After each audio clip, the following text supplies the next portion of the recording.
Thanks, everybody. Today we're going to take a break from all the chaos videos. We are going to discuss a much more general problem, the topic of peer reviewing.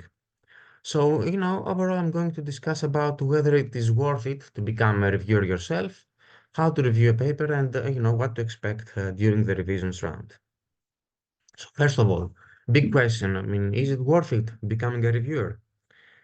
I believe it is certainly worth it. Okay. And the most important reason why this is worth it is because you're gonna gain so much experience from it. Okay. Because, as authors, you're submitting papers, but by being a peer reviewer, you will be able to see, the process of publishing a paper from both sides, right? So you're going to see what is expected from a reviewer, and once you understand what is expected from the peer reviewer, you're going to be able to write better papers because you kind of know what to anticipate. You kind of know what the reviewer is going to be going after when you're submitting a paper yourself. So you're going to get a lot of experience, right? And secondly, I mean, you are contributing to your field. Okay. So, I believe to some extent, even if you're a PhD student, it is certainly worth, uh, and it is certainly expected for you to review some papers, maybe one or two a year, right? So you are contributing to your own field. Okay. As you understand, you cannot be an author who submits paper, like for 10, 20 years and you're never reviewing papers yourself, so you are depending on the work of others. That is not fair. Obviously, you need to put some effort yourself, right? Of course, this is a first time opportunity for you to read very interesting articles. Most of the time, they're going to be very interesting, so it's a very nice opportunity for you. Of course, you're going to build a very good reputation yourself. Okay, because the editors are going to notice your name. They are going to notice that you're performing great and fair reviews. So you're building a reputation for yourself.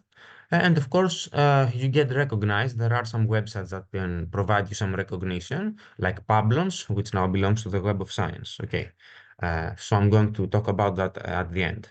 Okay, and of course, if we expect and accept a very abstract definition of joy, I would definitely say that this is a very enjoyable task, of course, on a very abstract level. Now, the downsides for performing your reviews, of course, everybody is going to say the same.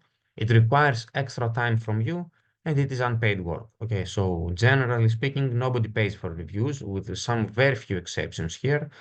So you're providing your review for free, right? So this is a very important problem. And of course, we can generally say that the reviewer is generally, one of the most hated, I would say, persons in all of academia. And there are actually websites for that. I would welcome you to read a couple of these. It's Sit Academic Say, Sit My Reviewer Say, and Reviewer Too. They are very nice websites, of course, of comedic nature for the most part. I would say take a look at them. Okay. So now let's move on. Okay, let's say you decided to become a reviewer, right? Okay, Lazarus, how am I gonna become a reviewer? Very important and simple question. Now, the best way to become a reviewer is to make some sort of account in a web page or in a journal. So, for example, when you're a corresponding author for your own work, when you make an account, they usually ask you some information about yourself, like if you are willing to review and some keywords for your research. So already when you're making an account, you are part of the pool of possible reviewers. Okay, so I would say sit around an afternoon, go to 10, 20 different journals, create an account, and immediately you're a possible reviewer, right? Now, so you might get picked if you're very relevant to submitted work. The other thing that happens most often is that someone invites you.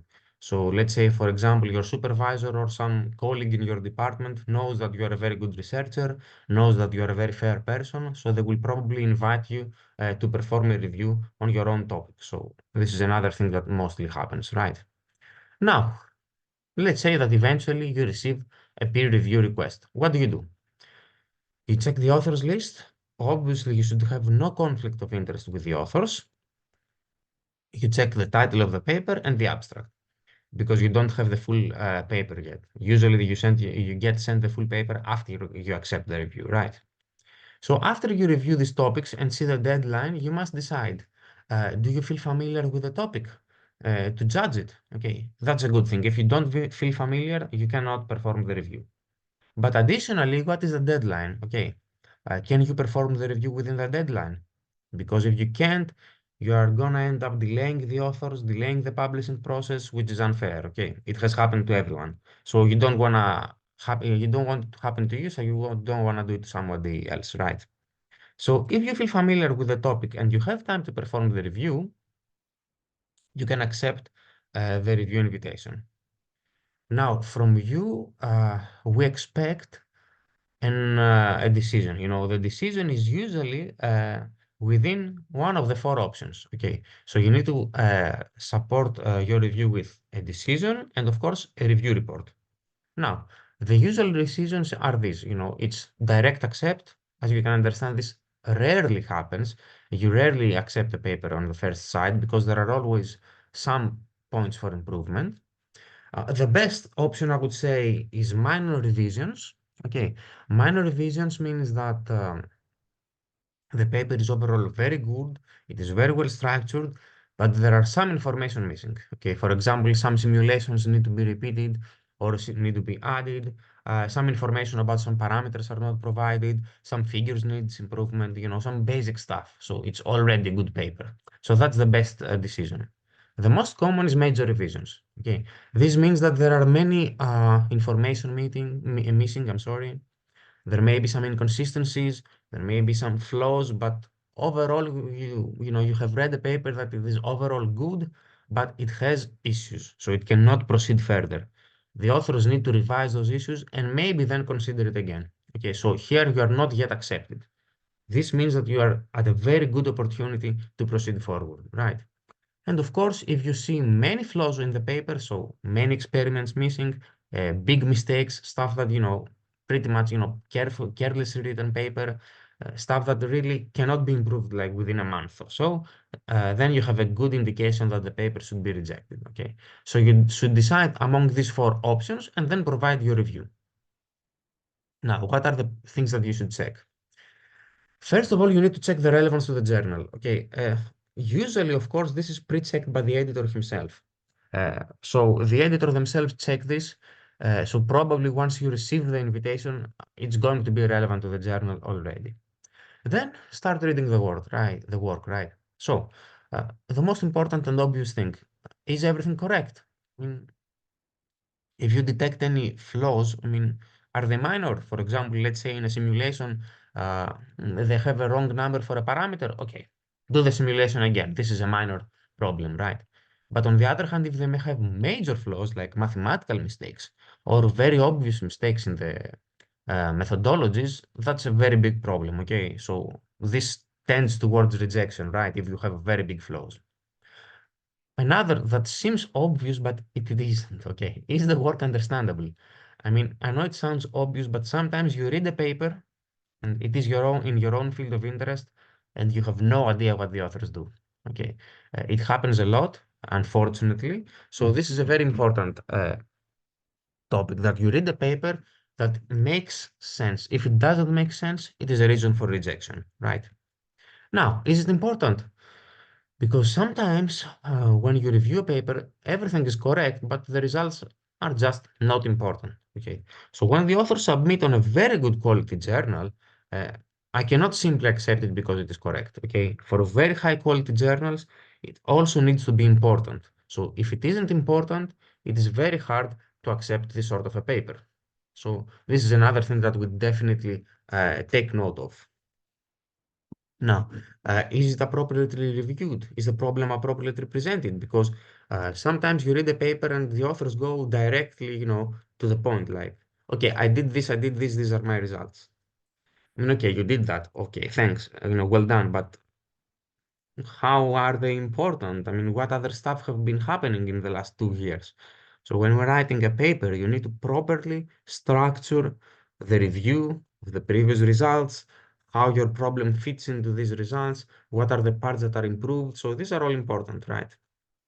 So you need to underline them in your introduction. And then, of course, you need to check some other stuff, like what are the main contributions?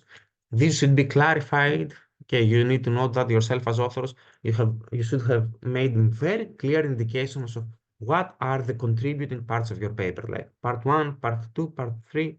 I have improved this method. I have improved the computational speed. I have improved the control energy or whatever, This should be very clear in the paper. Another important result, the paper, I mean, for me, it's major. Once I don't see that, for me, it's a major indication for revisions. The paper should be reproducible. Okay, so if I'm on the same research topic as you, I should be able to read the paper and then go to my computer and replicate the simulations, or go to my lab and replicate the experiments. Okay, this is extremely important. If you don't want to write a paper that is reproducible, I mean, don't write it at all. What's the point? Okay. The whole idea of publishing papers is that others can replicate our results, okay, and build upon our results. So this is very important, okay. Of course, the simulation results should match the theoretical results in case of simulations. And another thing that I also note, I mean, for me, and if it is missing, it's a topic for major revisions directly, okay? Uh, Future extensions, and future problems that span from this work, okay? I don't want to accept, a paper for publication that is simply gonna go inside a drawer, inside the library, and nobody's going to read that. Okay. I want to publish a paper and accept a paper for publication that will have extension that the authors are gonna build upon, that other research groups will read it and build upon it. So this is for me extremely important. It should not be missing from a paper. If it is missing for me, it's a reason for major revisions. I mean, I directly ask for major revisions if this is missing. Okay. And then check the image quality. You should have good quality images. Okay, so if the images are poor, you should also ask the authors to revise the paper. Now, for mathematical papers, in case you're a mathematician yourself, you should be a bit more careful with the mathematical proofs. So, for example, you should check, I mean, if the proof is fluent, if the variables are well defined, if the authors skip a lot of operations. Sometimes you see that they have very complex operations like integrals and multiplications, and then simply write, we do the multiplications and do the calculations and obtain x equals 1. Okay, and this is not acceptable. Okay, you need to have a fluent proof so that I can understand every step, right? And the other problems that usually appear is that they don't cite all their tools. For example, they use some definitions or lemmas that are not cited from previous works. This is a problem. Okay, we should cite everything.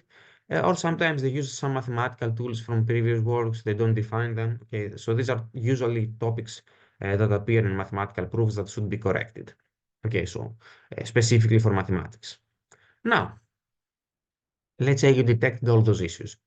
Now, if you feel that these are stuff that, they can be fixed within a month or 2 months, so for example, some simulations need to be added, okay, that's normal.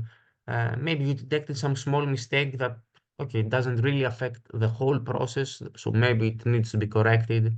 Some information are missing, okay, so they say they have, for example, a simulation, but they don't tell you what are the parameter values for the system. Okay, so please tell me the information about the system. So all of this stuff uh, can lead to minor revisions, right? Because there are stuff that is fixable. On the other side, if you detect major flaws like inconsistencies, poorly written paper, some parts make no sense, there are many information missing, so, major stuff that the authors should have taken into account, this is a very good reason to reject the paper, right? Ideally, you should read the paper a second time just to be sure that you have made the right decision. Now, you have made your decision, so now you need to write your review. So the review doesn't have to be very big. Uh, you should simply write the contributions. You should give your overall impression, like I liked the paper, I didn't like the paper. You should clearly state your decision, so the authors are clear on your decision, like I suggest major revisions, right? And then state in bullet points your questions and your suggestions. But be very clear on what the authors need to perform, right? Or what your questions are, or what information is missing. For example, I have received that in the past. Don't write general stuff like more tests need to be added. Okay, so this is a very bad review because you are giving no information to the authors. Okay, what are these tests that I should perform? So, you're giving me no information. What should I improve, right? So you should be very clear. Perform these tests. This is a reference, a citation to the tests, right? So you should be very, very clear. And the things that you shouldn't do is like ask, additions that make no sense. Ask the authors to cite irrelevant work, and also very important, don't ask them to cite your own work. This is not, the peer review is not an opportunity for you to just boost your citations. Okay, you should never ask them to cite your own work. Okay, always avoid it. Ask them if it is something missing, ask them to cite some very, very, very relevant work if you feel that it is absolutely missing, right? But only in this case. Now, let's say you submitted your report, you wait for a couple of months, and then you receive the reply from the authors. Now, the authors will provide an updated paper. Ideally, the new parts should be in a different color, so they are easily readable. And then they will provide a response letter. In the response, it is a common understanding for everyone that you should reply to all of the reviewer comments individually. So there shouldn't be any comment left behind, right? So if you find out that the authors have not replied to a specific comment that is important, for me, it is a direct reason for rejection, okay? Because everybody knows that you should reply to all of the comments. So if one comment is missing, for me, I directly reject the paper, okay? Especially if it is an important comment, right? Now, if the authors have replied to your comments and everything is correct, okay, congratulations to them, you can accept the paper, okay? So well done. If you feel, on the other hand, that they didn't reply very carefully, or maybe they didn't understand your question, or there is room for improvement, it's not unfair. You can ask for a second round of revisions. Okay, so this is very fair. It's not a bad thing for you to do. Sometimes you go into a third round or even a fourth round of revisions if you are unlucky. Usually, a second round of revisions is enough. Okay. So it is not weird for you to ask that. If you feel that there is further room for improvement, feel free to ask a second round for revisions. Okay. And then you repeat the whole process. Some months again pass by, you receive a second reply, so and so on and so on. But usually within the second round, you should be able to make a decision about the manuscript, right? So once you have performed your review, you can actually verify it. This was not an option many years ago, but nowadays there is a service called Pablons, which now is bought by Web of Science, where automatically, usually you don't have to do anything. 90% of the journals do it themselves. Once you perform the review, the journal itself will automatically verify that you have performed this review. And the review is hidden, of course, so you don't have to worry about your decision. No one is gonna find out because at this point in time, usually the reviews are hidden. Okay, in the future they may become open. Actually, maybe it's for the better. So you can actually have a list of your performed reviews, which is very important when you're, submitting for faculty for research positions. You can actually verify that you are a reviewer in this and this and this journal, right? So that's it for today. I would say any questions you have, please feel free to ask, first of all, your PhD supervisors in case you are a PhD student, and you can discuss them with your colleagues, and also feel free to write comments in the section below, and I will reply to anyone. Okay, so thank you very much.